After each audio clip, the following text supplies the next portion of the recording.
Hello friends, a very cordial welcome to all of you to study IQ। और आज हम लोग JIB में मॉड्यूल ए यानी इंडियन फाइनेंशियल सिस्टम के यूनिट 2 बैंकिंग रेगुलेशन को पढ़ेंगे। और इस वीडियो को मैं कुछ पार्ट्स में डिवाइड करने वाली हूँ बिकॉज ये थोड़ा सा बेसिक है, तो इसे हम चाहते हैं कि आप एकदम अच्छी तरीके से समझ पाएँ। इसलिए हम इस वीडियो को एक ही वीडियो को लेंथी बनाने की जगह हम इसे पार्ट्स में डिवाइड करेंगे। और आज हम इस वीडियो या इस यूनिट का फर्स्ट पार्ट देखने वाले हैं। This video is being presented by me Ruby Gupta. अच्छा, इस लेक्चर को स्टार्ट करने से पहले एक न्यूज़ है फ्रेंड्स आप लोगों के लिए कि IRBF ने जून 18 और नवंबर 18 के टेंटेटिव शेड्यूल्स और रजिस्ट्रेशन की डेट्स अनाउंस कर दी हैं। और इनकी लिंक्स स्टडी IQ के टेलीग्राम चैनल पे भी पोस्ट कर दी गई थी। यहाँ भी हम देख लेते हैं कि क्या क्या डेट अनाउंस हुई हैं। तो हम सिर्फ और सिर्फ अभी मई जून के बारे में बात करते हैं।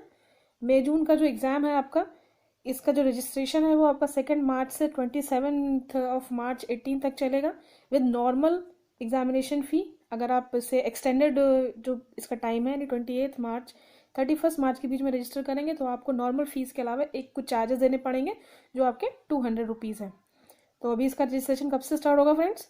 2 मार्च 27 मार्च टू 18 तक। अभी इसमें सब्जेक्ट कौन कौन से हैं वही हमें पता है। Principle and practices of banking, accounting and finance for bankers, legal and regulatory aspects of banking. इसका एग्जाम कब कब होगा? एक होगा आपका 6 मई को, एक 13 मई को और एक 20 मई को। अभी जो एग्ज़ाम हमने देखा है वो हमने JIB के लिए देखा है। और अगर आप स्टडी IQ के टेलीग्राम चैनल पे स्टडी IQ का जो आपका स्टडी IQ एजुकेशन के नाम से जो टेलीग्राम चैनल है, अगर आप उस पर लिंक ओपन करेंगे तो वहाँ पर आपको DBF की भी लिंक मिल जाएगी। और वो दोनों लिंक आप अगर ओपन करेंगे तो आपको पूरी इन्फॉर्मेशन पता चल जाएगी। और आपको ये पता चलेगा कि जो ये रजिस्ट्रेशन का इन्होंने JIB के लिए शेड्यूल दिया है और एग्ज़ाम का शेड्यूल दिया है वही DBF के लिए शेड्यूल है। इसमें कोई चेंज नहीं, इसलिए मैं इसे स्लाइड में नहीं डिफाइन कर रही हूँ। वो दोनों लिंक आप ओपन कर सकते हैं और आप वहाँ पर देख सकते हैं। अब जो हम लोग यूनिट पढ़ने वाले हैं उस यूनिट का नाम क्या है? Banking regulation. तो अगर बैंकिंग रेगुलेशन कहीं पर ये वर्ड यूज़ होता है तो अगर कोई रेगुलेटरी बॉडी सबसे पहले हमारे दिमाग में आती है वो भारतीय रिजर्व बैंक। यानी अगर बैंकिंग सिस्टम को रेगुलेट करने की बात आती है, इंडियन बैंकिंग सिस्टम या इंडियन फाइनेंशियल सिस्टम को रेगुलेट करने की बात आएगी, वहाँ पर सबसे पहले अपना कौन सा रेगुलेटरी बॉडी आती है? Reserve bank of India.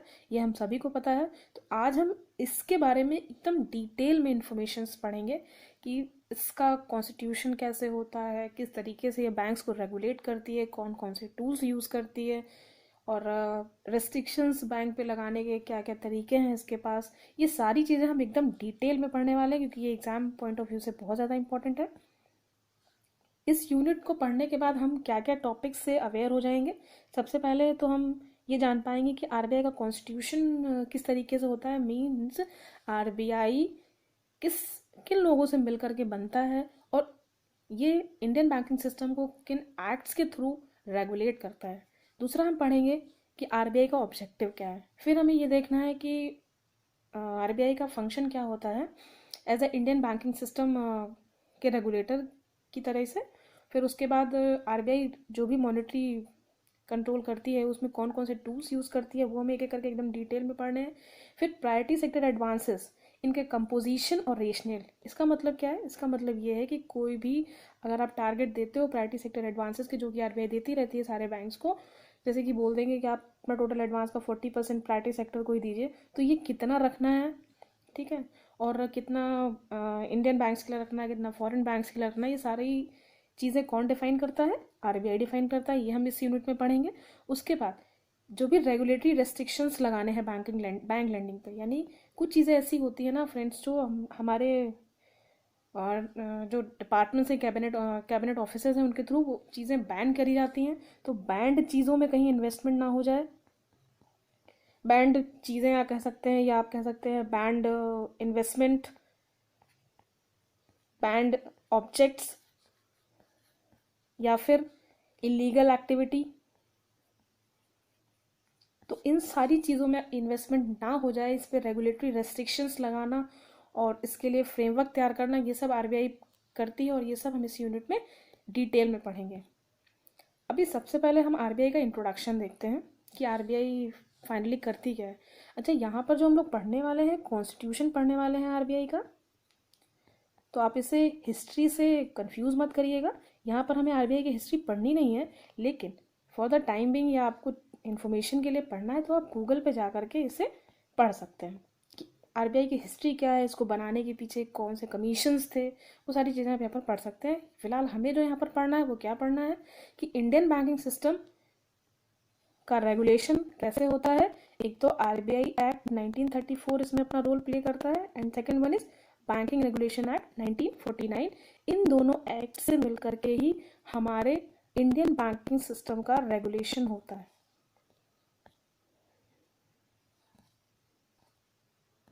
अभी अगर हम ये देखें कि बैंकिंग सिस्टम या फाइनेंशियल मार्केट को रेगुलेट करने का रेशनेल या रीज़न क्या हो सकता है या मोटो क्या है, तो इंडियन बैंकिंग सिस्टम को रेगुलेट करने की रिक्वायरमेंट कैसे आती है, इसके थ्रू अगर आप रेगुलेशन करते हैं इंडियन बैंकिंग सिस्टम का तो आप एक कॉन्फिडेंस डेवलप कर सकते हैं और पब्लिक में ट्रस्ट जनरेट कर सकते हैं कि वो अपने बैंकिंग सिस्टम पर ट्रस्ट कर सकते हैं। जैसे कि आप क्या करते हैं, आपका अकाउंट मान लेते हैं एसबीआई में है, आप जाते हैं वहाँ पर 20 लाख रुपीज़ जमा कर देते हैं, ठीक है। और अगर आपको कोई फ्रेंड मांगता है या कोई ऐसे ही कोई अननोन या कोई रिलेटिव मांगता है, आप उसको मना कर देते हैं। क्यों? ये आपका ट्रस्ट ही तो है इंडियन बैंकिंग सिस्टम पे। ये आपका ट्रस्ट ही तो है इंडियन बैंकिंग सिस्टम पे कि मैं 20 लाख रुपीज़ अपने अकाउंट में जमा करूँगा, दैट विल बी सिक्योर्ड, और मुझे इंटरेस्ट भी मिलेगा 3.5%। तो इस ट्रस्ट को डेवलप करने के लिए, इस ट्रस्ट को मेंटेन करने के लिए इंडियन बैंकिंग सिस्टम या किसी भी बैंकिंग सिस्टम को रेगुलेट करने की रिक्वायरमेंट रहती है। और अगर ये रेगुलेशन ना हो तो फ्रेंड्स आप बिल्कुल भी बिलीव नहीं करेंगे कि बैंक वाला पैसा हमारे पास ठीक रहेगा कि नहीं रहेगा, हम इसमें जा कर के डिपॉजिट करें कि ना करें। तो ये जो कॉन्फिडेंस है ये सिर्फ और सिर्फ रेगुलेशन से ही आ सकता है, इसलिए किसी भी बैंकिंग सिस्टम को रेगुलेट करना बहुत ही ज़्यादा इंपॉर्टेंट हो जाता है। नेक्स्ट है इन्वेस्टमेंट। इन्वेस्टर के बिहाफ पर सेकंड पार्टी को ये एश्योर कराना कि अगर आप इस बैंक में इन्वेस्ट कर रहे हैं या आप यहाँ पर इन्वेस्ट कर रहे हैं तो हम आपको एश्योर करते हैं कि जो भी शॉर्टफॉल रहेगा या जो भी कोई डिफ़ॉल्ट होता है, in case of any default, जो कि नोइंगली नहीं होना चाहिए, अननोइंगली अगर कोई भी डिफ़ॉल्ट क्रिएट होता है तो हम उसको मीट करेंगे, हम उसको मेंटेन करेंगे, हम उसका गैप फिल करेंगे। तो आप फ्री होकर के आप इन्वेस्ट कर सकते हैं अपने स्पेकुलेशन के हिसाब से, अपने आईक्यू के हिसाब से। और ये जो बैंकिंग सिस्टम जिसमें आप इन्वेस्ट करने वाले हैं, इसकी गारंटी या इसको एश्योर करने का काम हम करते हैं, और आप इसे फ्रीली आप इसे यूज़ कर सकते हैं, आप इसे इन्वेस्ट कर सकते हैं, इसमें इन्वेस्ट कर सकते हैं। अब ये भी एश्योर कराना कि जो भी फाइनेंशियल मार्केट्स हैं, यानी हमारे पास बहुत सारे स्टॉक ऑप्शन है फ्रेंड, जो अगर हम बेसिक दो देखें तो बीएसई और आपका एमसीएक्स, ये इन सब में हम इन्वेस्ट क्यों करें भाई? हम इसमें इन्वेस्ट करेंगे, हमें इन रिटर्न अच्छा मिलेगा, वो बात अलग है कि अगर कोई एक एक्सेप्शनल कोई फाइनेंशियल मार्केट में कोई ब्रेकडाउन हो जाता है, कोई ग्लोबल कोई इशू हो जाता है, उसकी बात अलग है। लेकिन हम किसी भी फाइनेंशियल मार्केट में, किसी भी सिक्योरिटी एक्सचेंज में हम क्यों इन्वेस्ट करें, किसी के स्टॉक में क्यों इन्वेस्ट करें, ये इस चीज़ का मीन्स आप कह सकते हो कि हमें एश्योर कौन कराता है? हमारी रेगुलेटरी बॉडी कि अगर आप यहाँ पर इन्वेस्ट करेंगे तो हम आपको इंश्योर कराते हैं, हम आपको एश्योर कराते हैं कि ये बहुत ही फेयर और एफिशिएंट रहेगा एज फार एज पॉसिबल, यानी जितना पॉसिबल होगा उतना ये फेयर डील रहेगी आपके लिए।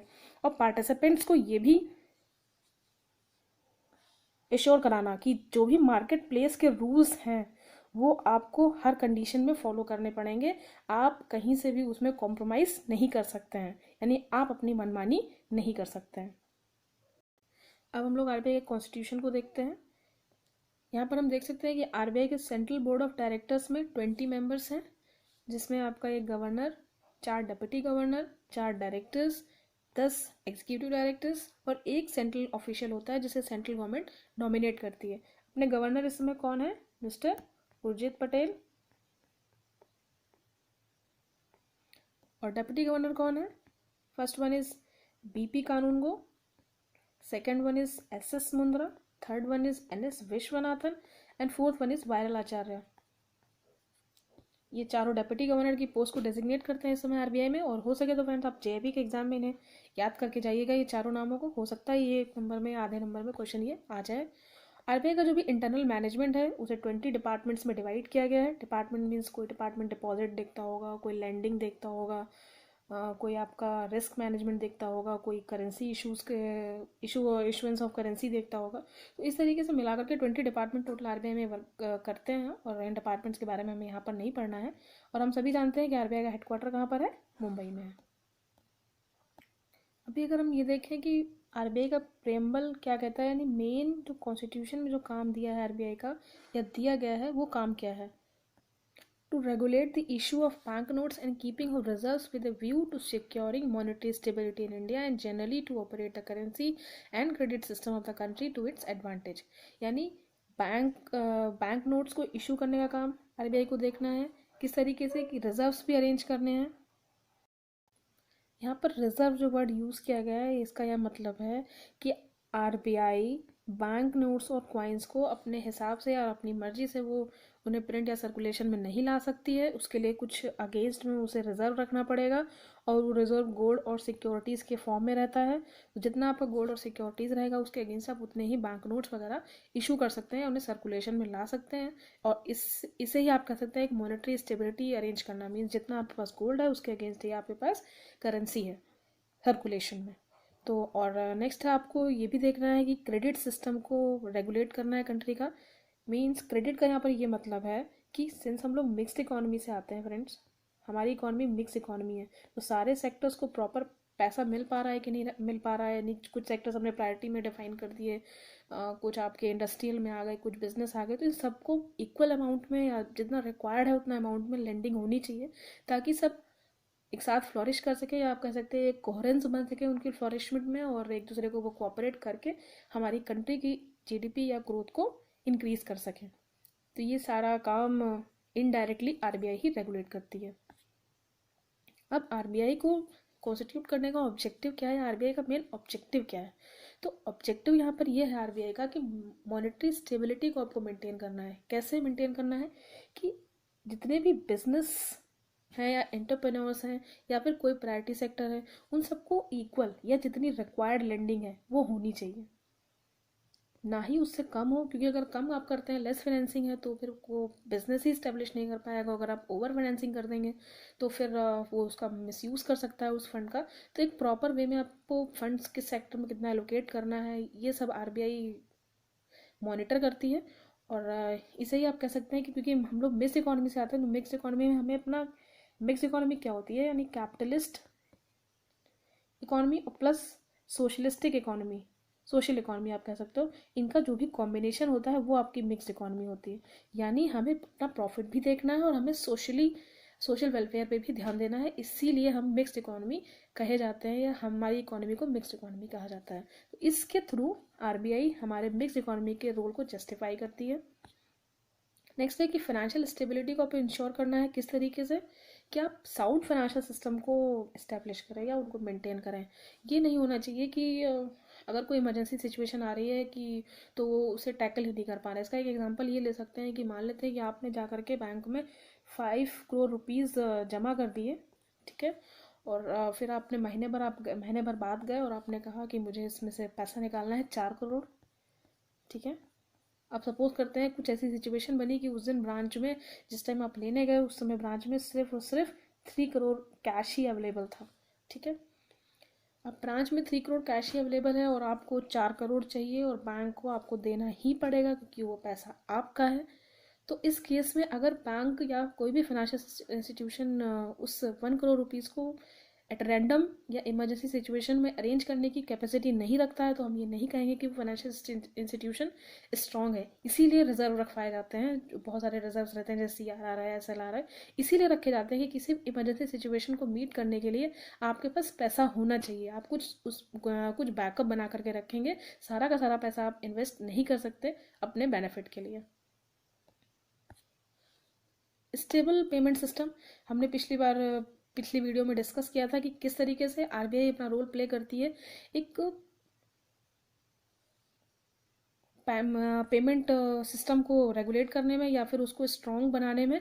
और ताकि सारे ट्रांजैक्शन जो भी होते हैं डेबिट क्रेडिट से या जो भी अकाउंट अकाउंट ट्रांजैक्शन होते हैं वो सेफली और एफिशिएंटली किए जा सकें। इसका मैंने एग्जांपल भी आपको बताया था।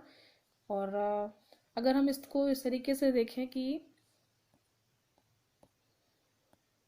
अगर मान लें कि आपका अकाउंट बैंक ऑफ इंडिया में है, सेविंग अकाउंट, ठीक है, उसमें आपके पास 50 लाख डिपॉजिट है, उसमें आपने अपनी सारी फैसिलिटी ले रखी हैं। सारी फैसिलिटी में मान लेते हैं कि आपने इंटरनेट बैंकिंग ले रखी है, आपने डेबिट कार्ड ले रखा है, आपने क्रेडिट कार्ड ले रखा है, यानी ये तीनों फैसिलिटीज़ ले रखी हैं।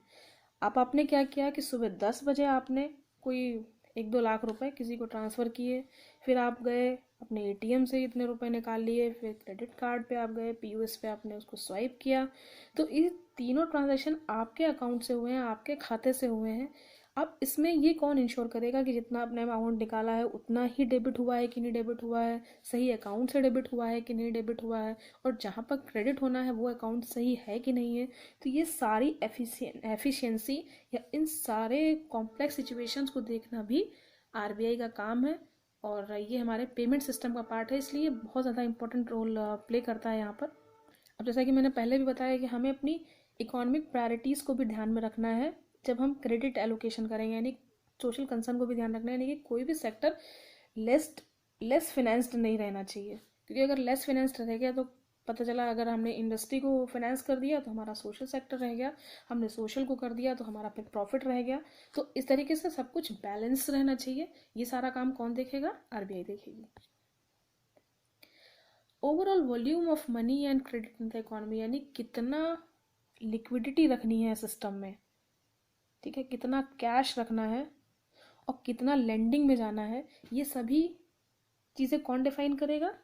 आरबीआई डिफाइन करेगी। और इसको डिफाइन करने का मीन्स मतलब क्या है? तो इसको डिफाइन करने का मतलब ये है, अगर आप वॉल्यूम या फिर आप कहें लिक्विडिटी उसको आप डिफाइन नहीं करेंगे तो इन्फ्लेशन आपके हाथ से बाहर हो जाएगी। तो लिक्विडिटी को यहाँ पर मैनेज करने का सीधा मतलब ये है कि लिक्विडिटी को मैनेज आप इसलिए कर रहे हो ताकि आप इन्फ्लेशन या प्राइस स्टेबिलिटी को मेंटेन कर सकें, एक पर्टिकुलर लेवल तक रख सकें, ताकि हमारा जो सिटीज़न है वो कम से कम जो भी अफोर्डेबल चीज़ें हैं, अफोर्डेबल नहीं बोलेंगे, रिक्वायर्ड जो भी नीड्स हैं उसकी एक नॉर्मल लाइफ जीने के लिए वो उसे अफोर्ड कर सके। वो कहीं ऐसा ना हो कि उसकी सैलरी अगर 10,000 रुपये है और आपने इन्फ्लेशन इतनी कर रखी है इस कंट्री में कि वो रोटी भी नहीं पा रहा है, वो रोटी भी अफोर्ड नहीं कर सकता है। तो इस तरीके से इन सब चीज़ों को भी अरेंज करना या प्राइस स्टेबिलिटी को मेंटेन करना, इन्फ्लेशन को एक टारगेट पर रखना, ये भी आरबीआई के ऑब्जेक्टिव में आता है। Development of financial markets and systems, यानी जो भी फाइनेंशियल मार्केट है उनको डेवलप करना और सिस्टम को ऑपरेट करना, रेगुलेट करना एफिशिएंट वे में, ये सभी का सभी आरबीआई के काम है।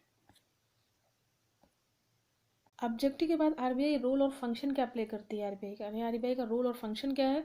मॉनेटरी अथॉरिटी का काम करती है, करेंसी को इशू करने का काम भी आरबीआई करती है, गवर्नमेंट के लिए बैंकर और डेट मैनेजर दोनों का काम करती है, बैंक्स के लिए बैंकर का काम करती है, बैंकिंग सिस्टम को रेगुलेट करने का काम आरबीआई का है, फॉरेन एक्सचेंज को मैनेज करना भी आरबीआई के रोल में आता है, फाइनेंशियल स्टेबिलिटी को मेंटेन करना भी आरबीआई का रोल है, और पेमेंट एंड सेटलमेंट सिस्टम को रेगुलेट और प्लस सुपरवाइज करने का काम भी आरबीआई देखती है। और डेवलपमेंटल रोल को भी इनडायरेक्टली आरबीआई ही मेंटेन करती है, रेगुलेट करती है।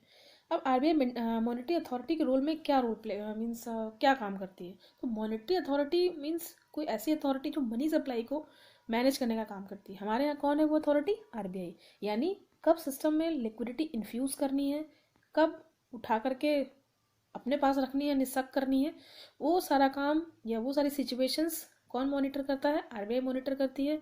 प्लस बैंक के क्रेडिट की कॉस्ट, यानी अगर बैंक में कोई एडवांस दिया जा रहा है तो उसकी रेट ऑफ इंटरेस्ट, यानी कौन सी rate of interest bank charge करेंगे कस्टमर से, जनरल पब्लिक से, इसे मैनेज करना भी आरबीआई का काम है। और ये इसे किसके थ्रू करती है? बैंक रेट के थ्रू करती है। यानी अगर हम ओवरऑल देखें कि मनी सप्लाई को मेंटेन करना या उनको रेगुलेट करना, आरबीआई ये देखती है कि इकोनॉमी में कितना हमें मनी सप्लाई रखना है, मनी कितना रखना है और कितना सक करना है, और उस हिसाब से वो इन्फ्लेशन को भी मैनेज करती है। क्योंकि मनी सप्लाई जो भी सिस्टम में रहती है उसका डायरेक्ट रिलेशन आपका किससे रहता है? इन्फ्लेशन से रहता है। अब मनी सप्लाई का जो चेंज टेक्निक है, मनी सप्लाई को जो चेंज करने का ऑब्जेक्टिव रहता है वो मेनली इन्फ्लेशन और डिफ्लेशन को मैनेज करना रहता है। अभी कैसे करते हैं, जैसे मान लेते हैं कि सिस्टम में ज़बरदस्त तरीके से लिक्विडिटी है, यानी सबके पास बहुत सारा पैसा है।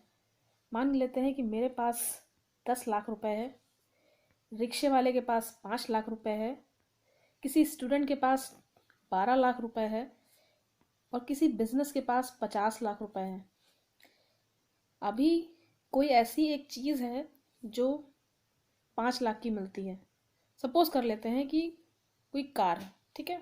तो वो कार ये बंदा भी अफोर्ड कर सकता है, ये बंदा भी अफोर्ड कर सकता है, ये बंदा भी अफोर्ड कर सकता है, ये बंदा अफोर्ड कर सकता है। इस सिचुएशन में जब बहुत सारी लिक्विडिटी है, जब लिक्विडिटी नहीं थी, या अगर हम इसको कम कर दें, ठीक है, ये अगर मान लेते हैं हमने लिक्विडिटी जब सक करी तो इसके पास 8 लाख रुपए रह गए, इसके पास 3 लाख रुपए रह गए, इनके पास 10 लाख रुपए रह गए और इनके पास 40 लाख रुपए रह गए।